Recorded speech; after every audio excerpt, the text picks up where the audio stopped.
Hi నమస్తే welcome to మనం TV. ఒక వ్యక్తి అతి దారుణంగా సొంత తల్లిని, నలుగురు చెల్లెల్ని అతి కిరాతకంగా ఒక హోటల్లో హత్య చేసిన సంఘటన వెలుగులోకి వచ్చింది. అయితే ఇది యూపీకి చెందిన లక్నాపూర్‌లోని ఒక హోటల్లో అయితే ఈ సంఘటన జరిగింది.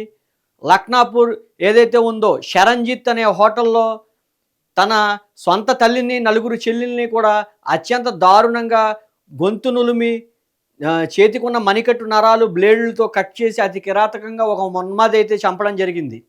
అయితే తన కుటుంబాన్ని రక్షించేందుకే ఈ పని చేశానంటూ ఒక వీడియో అయితే తానే స్వయంగా రిలీజ్ చేయడం అది సోషల్ మీడియాలో వైరల్‌గా మారింది. పూర్తి వివరాల్లోకి వెళ్తే అతను 24 ఏళ్ల మహమ్మద్ అర్షాద్ అనే వ్యక్తి తన ఆగ్రాలో నివాసం ఉంటున్నానని, అదేవిధంగా తన ఇంటిని కొంతమంది ఆక్రమించుకోవడానికి ప్రయత్నాలు చేశారని, తన ఇంటిని సైతం ఆక్రమించుకున్నారని, తన తల్లి, చెల్లెలతో 10 రోజులు ఫుట్‌పాత్‌ల మీద గడపాల్సిన పరిస్థితి ఏర్పడిందని, ఇది ఎంతమందికి చెప్పినా, ఎన్ని ఫిర్యాదులు చేసినా ఎవరు పట్టించుకోలేదని, తన చుట్టుపక్కల ఇరుగు పొరుగు వారికి మరొకరికి చెప్పినా ఎవరి నుంచి ఎటువంటి సహాయం లభించకపోవడంతో తానే స్వయంగా హత్య చేశానని అయితే ఆ వీడియోలో పేర్కొనడం జరిగింది.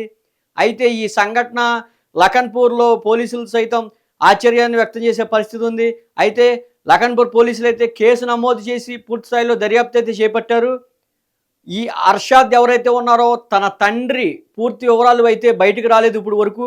ఈ హత్య జరిగిన అనంతరం హోటల్ నుంచి తన తండ్రి నేరుగా సమీపంలో ఉన్న రైల్వే స్టేషన్లోకి విడిచిపెట్టి అర్షద్ నేరుగా వెళ్ళి పోలీసులకు లొంగిపోయాడని అయితే తెలుస్తోంది. ఇది ఈ రకంగా ఉంటే అర్షద్ మరిన్ని ఆరోపణలు చేశారు. ఎవరైతే తన ఇరుగు పొరుగున ఉంటున్నారో ఆ నలుగురు ఐదుగురు వ్యక్తులు తమ ఇంటిని ఆక్రమించుకోవడమే కాకుండా అనేక ఇబ్బందులు గురి చేశారని, తన నలుగురు చెల్లెలను హైదరాబాద్‌కు చెందిన ఒక వ్యక్తికి అమ్మేస్తామంటూ కూడా ఆరోపణ చేశాడు. తనపై ఫేక్ కేసులు, తప్పుడు కేసులు బనాయించి తమను జైలుకు పంపాలని కుట్ర పన్నుతున్నారని అతను వాళ్ళపై అయితే ఆరోపణ చేయడం జరిగింది. ఇది ఈ రకంగా ఉంటే తన ఇంటిని ఆక్రమించిన ఎదరున్న స్థలంలో మందిరాన్ని నిర్మించుకుని తాము హిందువులుగా మారి పూజలు కూడా చేస్తున్నామని, అయితే మమ్మల్ని అయినా సరే వేధింపులు ఆగకపోవడంతో ఈ రకంగా హత్యలు చేయాలని డిసైడ్ అయినట్టుగా అందులో చెప్పడం అయితే జరుగుతుంది. అర్షద్ ఎవరైతే ఉన్నారో తను నేరుగా లఖన్పూర్కి చెందిన శరణ్జిత్ హోటల్లోకి చేరుకుని అర్ధరాత్రి తన తల్లికి చెల్లెళ్ళకి ఆహారంలో విషం పెట్టి విషం తినిపించిన తరువాత అతి కిరాతకంగా గొంతు నులిమి, అదేవిధంగా మణికట్టులను బ్లేడ్లతో కోసి అతి కిరాతకంగా దారుణంగా చంపిన తర్వాత వీడియో కూడా సోషల్ మీడియాలో విడుదల చేయడంతో అర్షద్ మానసిక పరిస్థితి ఏంటనేది కూడా పలుమంది అనుమానం వ్యక్తం చేస్తున్న పరిస్థితి అయితే ఉంది. అయితే తాను వీడియో ఆఖరిలో ప్రతి ముస్లిము చెడ్డవారు ఉండరని, అయితే కొంతమంది ముస్లిమ్స్ అయితే ఈ రకంగా చేస్తున్నారంటూ వారి పేర్లతో సహా వీడియోలో చెప్పడం జరిగింది.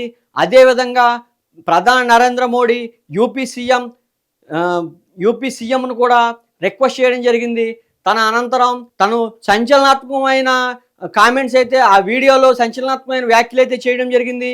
ఏదైతే తాను యూపీకి చెందిన బదౌన్ అనే గ్రామానికి చెందిన వారమైతే మమ్మల్ని బంగ్లాదేశ్ నుంచి వచ్చిన వారిగా ప్రచారం చేసి మమ్మల్ని మానసికంగా ఇబ్బందులు పెట్టి మమ్మల్ని మా ఇంటిని ఆక్రమించుకుని మేము ఫుట్‌పాత్‌ల మీద 10 రోజులు ఉండాల్సిన పరిస్థితి ఏర్పడిందని, ఇంకా గత్యంతరం లేని పరిస్థితుల్లో తానే ఈ హత్యలు చేశానంటూ అర్షద్ ఒప్పుకున్నాడు.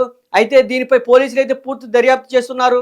అన్ని కోణాల్లో దర్యాప్తు చేసి తగిన చర్యలు అయితే తీసుకుంటామని పోలీసులు అయితే తెలుపుతున్నారు. తాను కూడా మరణిస్తానని, తదనంతరం తన ఇంటిని దేవాలయంగా మార్చాలని, అదేవిధంగా తన చెల్లెళ్ళకు సంబంధించిన వస్తువులు అనాథ శరణాలయంలో ఇవ్వాలని ఆ వీడియోలో చేయడం అయితే జరిగింది. అయితే ఈ వీడియో అయితే ఇప్పుడు ప్రస్తుతం సంచలనంగా మారింది. దీనిపై కేసు నమోదు చేసి పోలీసులు అన్ని కోణాల్లో దర్యాప్తు చేస్తున్నారు. అతను కేవలం ఒక ఉన్మాది చర్య చేశాడు.